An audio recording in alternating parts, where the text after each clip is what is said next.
Welcome to All America Selections Quick Gardening Tips. Today I'm going to show you how to prune the tip of your tomato and talk about why you would do that. It's pretty straightforward. Here is an example.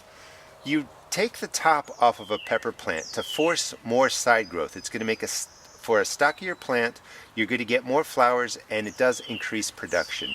And here's a perfect example. Two exact same variety plants. I pruned this one probably about 6 weeks ago. And to do it, you simply go to the growing tip of your pepper and you remove it.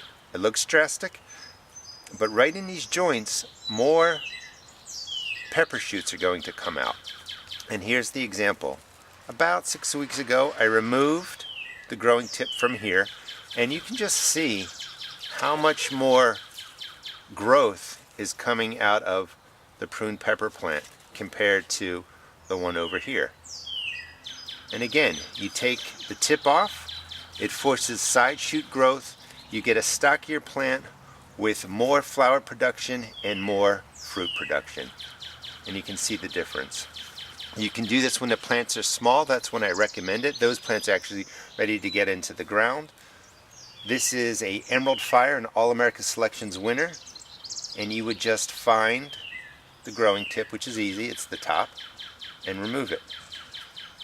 And the side shoots will produce at a greater rate when compared to a pepper plant that has not been topped. And I recommend you experiment. Pinch off a couple of the growing tips on your pepper plants in your garden. See if you like the results.